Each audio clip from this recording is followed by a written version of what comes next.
Greetings, metaphysicians. This is episode 118, Downloads from Sacred Sites. Yes, I have been thinking a lot about sacred sites lately as I'm preparing for my next trip across the world, and that's what I talk about in this episode. So listen in and enjoy. You're listening to Let's Get Metaphysical. This podcast explores the spiritual and metaphysical world through the experiences and opinions of the host and those interviewed. It should not necessarily be seen as direct endorsement or personal advice to our listeners. We encourage you to use your own discernment, judgment, and intuition regarding anything you learn from this show. Let's get meta.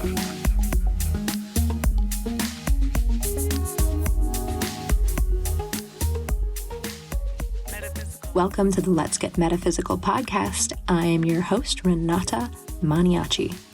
Here to remind you that you are a spiritual being living in a human suit for this lifetime, temporarily. Yes, you are temporarily in a human suit. You only get one. Treat it well and enjoy the ride. This is season 7, the never-ending season, Heaven on Earth, and this is episode 118, Downloads from Sacred Sites. And that's all I've been thinking about lately as I prepare for my next trip around the world, is all of the things that have happened throughout my life in different places. And we go a little bit more into it and talk about not only what you get from traveling, or from not even traveling far, but being in any place, just being open and ready to receive, but also what your energy maybe is bringing to the places that you visit.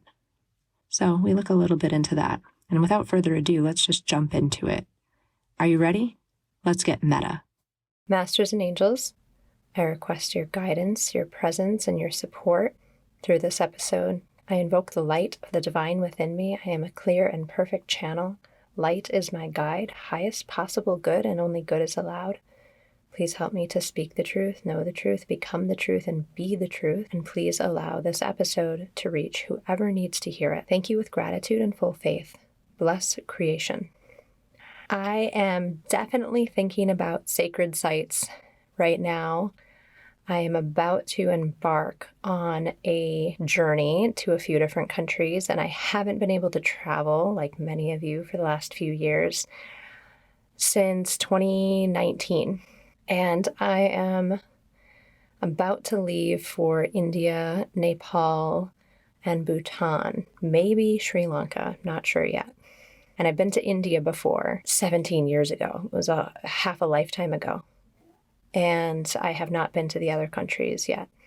And it has got me thinking and pondering and remembering and reliving so many different experiences that I have had in sacred places all around the world throughout my whole life. And what is a sacred place or a sacred site? I think that, yes, they definitely refer to places that are kind of known as sacred places, whether they be some kind of cathedral, temple, synagogue, somewhere where something holy happened, different civilizations, ruins, Machu Picchu, the pyramids, Mayan civilizations, temples all around the world, and things that we can't necessarily explain, Stonehenge, all kinds of places like that. But it's more than that. I wouldn't say that the sacred sites only include the ones that we know about, or have been talked about, or have structures, or something we know about that happened there. Even just there's so many times where I've been in places just in nature that aren't particularly noteworthy, specifically as a spiritual place or anything else, where I've had very deep experiences. And I'm sure that you have too. And I've just been thinking about many of these over the past few weeks as I've been getting ready for this journey they've been dropping in, and just reminding me what is possible when you're intentionally going out there. And many of my experiences happened when there was no intention. I didn't expect anything to happen necessarily. For example, the first time I went to India, I was 19, and one of the first times that I experienced something profound was on that trip. We spent most of the time in Dharamshala, and one day and night we hiked up to this place called Triund and stayed there overnight. And the stars up there, something happened while looking at the stars, and I wrote it down in a journal somewhere that I'm going to need to look at when I get back to my house. But it was deeply moving, and it's more the feeling that I remember instead of exactly any downloads or specifics that I got from that moment. But it was a really powerful moment, and it definitely changed something in me and opened something in me. And I've been thinking about that and so many other moments while traveling that I want to share throughout the course of this episode, just as a means of just sharing the different experiences that I've had, but also pointing out how many different places and how many different downloads and transmissions and vibrations and even frequencies that we can pick up from different places because of the energy they carry, the karma they carry, the past happenings that occurred there, maybe even beings that are still there on a seen or most likely an unseen level, maybe another dimension, a different dimensional reality that exists, but we can't see with our eyes in this dimension. Vibrations from the past. And for me, maybe there's a distinction between moments that are really profound that happen just in nature because you're so open and you are ready to receive something, not necessarily because of that specific place. So you're maybe just in the right state and nature helps you to be open and to receive the information or the healing or the upgrade or the whatever that you need to receive at that moment. And then I believe that there are these sites that do carry certain vibrations that you can pick up and that you may need and carry with you and help to get you to the next level of evolution, the next level of consciousness.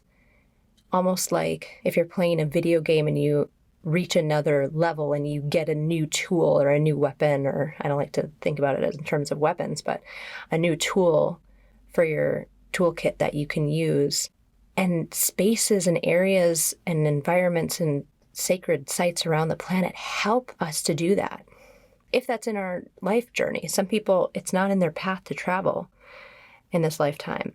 And for me, at least at this time and up until now, it is every so often on my blueprint to travel. And that's how I pick up different vibrations. And I also carry my own energy, as do all of you.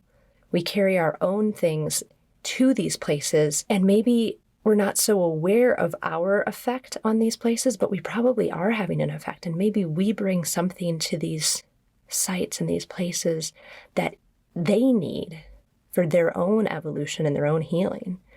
And I got a bigger taste of that on my last really long travel in 2019. I was traveling for about 4.5 months. And, you know, I've talked about that at length, I think, in episodes around that time. But some of the downloads I was getting, even before the trip happened, were that not only was I going to be given gifts and tools by visiting these different places, some of them known, some of them unknown, they were also going to be receiving something from me and from my visit as kind of a two-way gift exchange, if you will. And I wonder, I'm sure many of you have also experienced that on some level. And if you haven't ever thought about that, maybe think back now to the places that you've been. It might be easier to think of the things that those places gave you, but I'm curious if you just open up to the idea, what did you share with that location? Most of it is completely unconscious or subconscious, I think, when we are in places like that. But I've had a really beautiful, profound experience that allowed me to have a deeper perspective of what it is that I've brought to the places that I've been throughout my life. and not necessarily far away places in the United States as well. And so I'm going over the course of so many different travels in anticipation of leaving for this trip because it feels really important. And I'm hoping that I get to share some of that with you over the next few episodes. I'm just going to allow whatever's coming in and hopefully share that. And hopefully they'll make for good episodes. We'll find out. But different spaces and different sites carry different frequencies. And I've experienced this so profoundly. Even one of the times that was very profound and just so obvious was flying into Peru. I believe it was kind of an overnight flight. And, there's the map on the flights and you can see roughly where you are. Well, I do this thing, and I've always done this thing. I think I've described this before on a previous episode, but ever since I was young, and it just popped in one day. I didn't ask for it, but sometime probably in my teens when I was on a plane, I found myself envisioning angels outside of the plane, and in particular, Joan of Arc and a bunch of other angels outside the plane, specifically during takeoff and landing. I don't know how that happened. It just popped in. So what I'm getting to is that I always kind of envisioned them helping to take the plane off and to land it. And whenever there was turbulence, I would also close my eyes and in my mind's eye see them helping and ask them to help stabilize the plane if there were turbulence during the flight. So that's just been something that I did for years and years. So fast forward 15 years and I'm flying to Peru and there's turbulence. And so I did what I usually do and just went inside and I went to ask the angels flying alongside the plane, or however you want to put it, traveling with us, to stabilize the plane. And immediately I saw the mountains of Peru, felt, I don't know how what are the words to describe that, but it was them that answered me. And it was these big Peruvian mountains, and I knew it was Peruvian mountains, I just knew. And they said, "This is our territory. We'll take care of the plane." And my angels, it's not like they weren't there, like they were still like present, but silent, and they were not communicating with me. And I looked at the map and we had just crossed into Peruvian airspace. How do you explain something like that? That is a fully not looking for it, unconscious thing that I'd been doing for years and years. And bam, I'm expecting to, just talk to my angels, ask them to steady the plane. Maybe they're not even my angels, they're just there. And these mountains, and it was more like the mountains were alive or there was beings inside the mountains, but they were clearly, the idea was they were the guardians of that space. They were the guardians of that space. And I take that as being, environmental. That is situational. That's location based. I could not be flying somewhere else and have those beings or guardians in those mountains talk to me if I were flying into, Japan. It'd probably be different.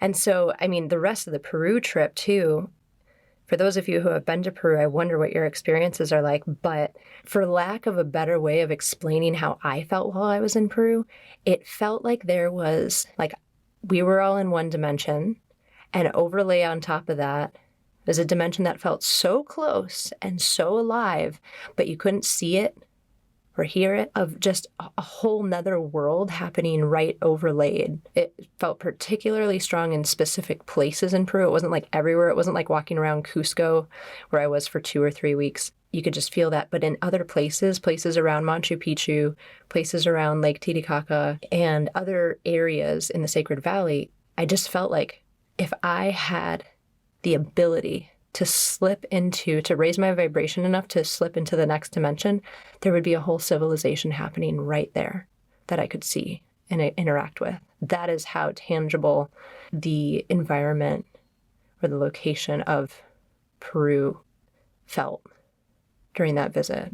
I've only been there once, but that's how I felt the whole time. And different places, I could spend probably a couple of hours talking about the different places and how they felt. And it's interesting because I never go into any place expecting to feel something anymore. I think maybe I did when I was younger.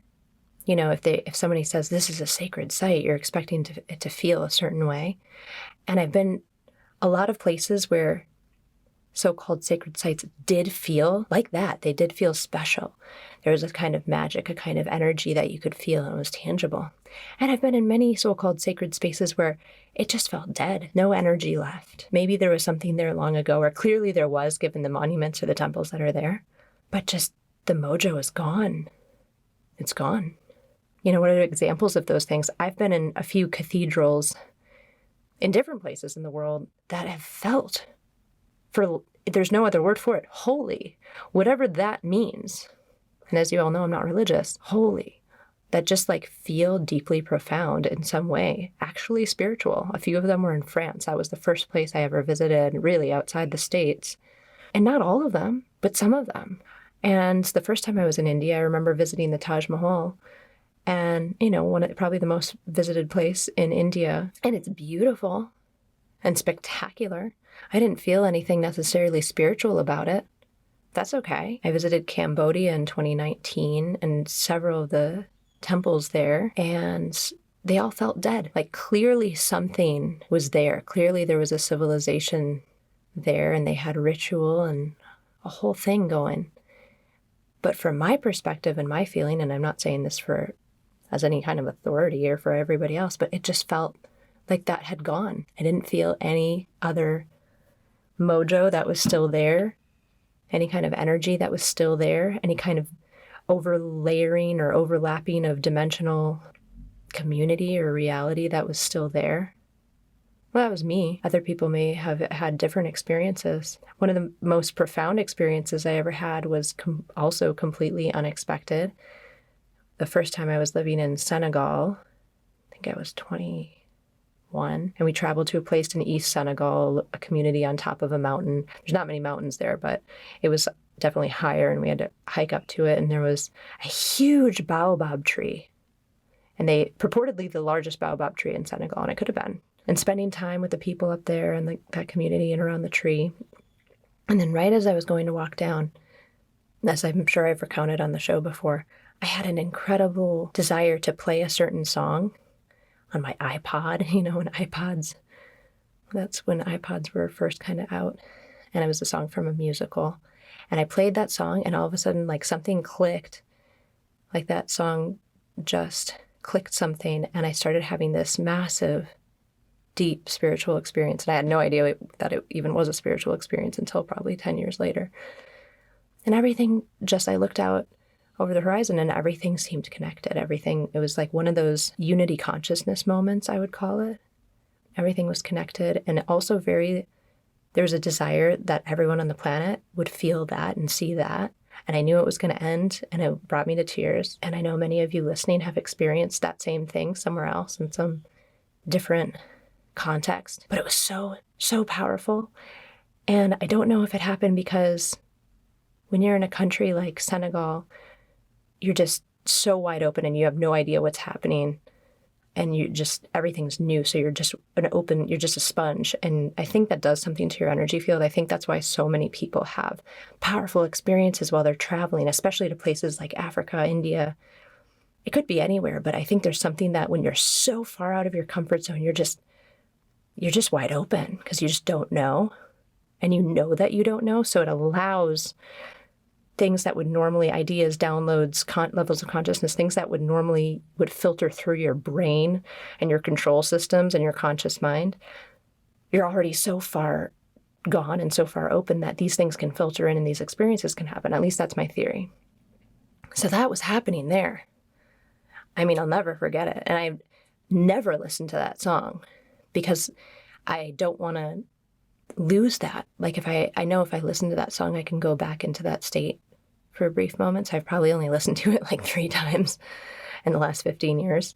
And that's just what that was, that experience. And then sometimes you'll be places it's almost like you're asked by nature or the universe to do something in that place. Maybe you've experienced this. I know when I was in Hawaii, when I kicked off my 2019 trip, I was just in certain places on the different islands, and I'd have this intuition to do something or say something or pray a little bit or meditate a little bit. And it was almost like, I'm sure many of you are familiar with the idea of land healing or maybe even grid work. Some of you have heard the term grid workers. So as in the earth having a grid and it needing to be repaired in some way or updated or just different needs for different places. And so a lot of that happened on that trip. Not so much when I was in New Zealand and Australia, but definitely in Hawaii and definitely in Southeast Asia. When I was in Thailand and Vietnam and Cambodia and Laos, those intuitions would come through to just kind of be intentional about giving something back to that space. I know this happens with other people. I'm just really thinking about this right now because of what's coming up. And all of it has been kind of flooding back in. And these moments and these downloads and upgrades, however you want to call them, you can say transmissions, can happen anywhere. I've had very profound experiences in the Boundary Waters canoe area in northern Minnesota. And that could be because you're out in the wilderness for 10 days without a cell phone or any kind of technology around, and just being that connected to the earth without interference, man-made interference for so long, just reconnects you to basic earth energy, which is incredibly powerful on its own. And then you get your intuition back. You get these primal known feelings and knowings and intuitions just because you're back in sync with literally the energy that you live on, this rock.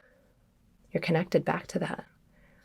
And so I don't know if it's specifically because it's the Boundary Waters or just being in nature. If you're anywhere in nature long enough, I feel like you can become open enough to receive what you need to receive, the updates, the transmissions, the downloads, and also be in a state to give. And maybe it's more your soul that's giving, because it's more your soul that is whole and all-knowing in any given moment, but to give back to that place, to potentially have something within your own field, your own body, your own soul that can help heal a place, whether it's physically, emotionally, mentally. The earth has all of these layers just like we do. If you think of the earth as a being, when you're a kid, you fall down and break your wrist and you're a being and it's just that part of you that got hurt. Well, the earth is a being too. So certain places on the being of the earth have been damaged by different things. War, environmental shifts, earthquakes, volcanoes, what have you. And so the idea that just our presence can also help those places and clear out, negative energy or help to heal certain ley lines or return energies to where they belong if they're stuck, anything like that. So all of this has definitely been running through my mind the last few weeks as I've been preparing. And I'm so excited to see what happens because I am being drawn to some places that are so-called sacred sites. Whatever you may think of that. Definitely going to be in some centers for different religions while I'm over there. And I don't know if I'll be asked to help in any way or if I'm just going to be hopefully given transmissions that I need to continue on my journey and to help me move forward on my next level of my path. But it's, sacred sites and the importance of them and also your importance while visiting them. And it brings to mind places that have known damage, right? Places where bombs went off, Hiroshima, Nagasaki, places where horrible things happened, concentration camps, massacres, genocides. It just makes you think, wow, is there something about that place, something about the energy of that place where that made it conducive for those things to happen? Or is it the other way around and they just happened there because of that was written in some form and then now those places could use help in healing and clearing of those negative things that happened, or perceptively negative things, I guess, but all very interesting and just got me thinking. And so you hear a lot about travel and how people grow and have experiences and evolve and have downloads while traveling, but it's kind of like not just what can you do, not what can the sites that you visit do for you, but what can you do for the sacred sites that you visit? kind of flip. I've just been thinking about that and how can I not only get good and grow from the places that I visit, but how can I help those places as well? I guess we'll see. And I hope to share that with you all in the upcoming episodes. We will see what happens. I'm going to leave this episode there for now. I'm going to do bonus content for this episode and just share some more of my more out there stories with different downloads and sacred sites for the bonus content. Ones that I maybe don't feel as comfortable sharing with the general public, although I don't know why not at this point. I'm pretty out there. I mean, that's what the podcast is about, but still be fun. And actually, I'll share 2 experiences that happened recently within the last week in regards to this trip. I had 2 different beings visit me, one known and one maybe not known, to give me information about this upcoming trip. And I will share that with you in the bonus content, which is available at patreon.com/letsgetmeta if you are interested in that. Oh, I also wanted to ask, if you've been listening to this for a while and you enjoy it on some level, please do give me a 5-star review and maybe even write something positive. That would be the best if you could write something positive on Apple Podcasts or whatever it is, however you're listening to this. That would be really great. We're coming up on 5 years, and I'd love to go into it with as high ratings as I can. So if you're listening, please consider that. That'd be awesome. All right, I'll let you go. Stay positive, stay safe, and stay meta. The Let's Get Metaphysical podcast is an Up and Awaken production and is produced and hosted by Renata Maniaci.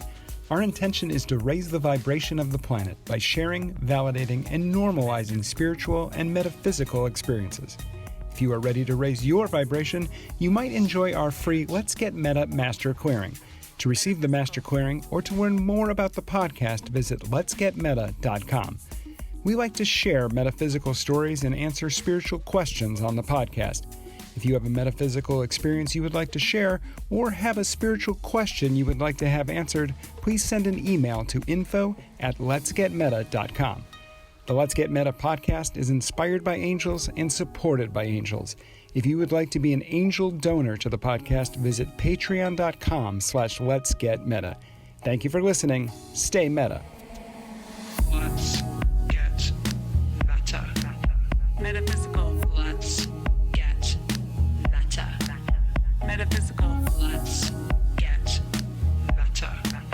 Metaphysical. Let's get meta. Metaphysical.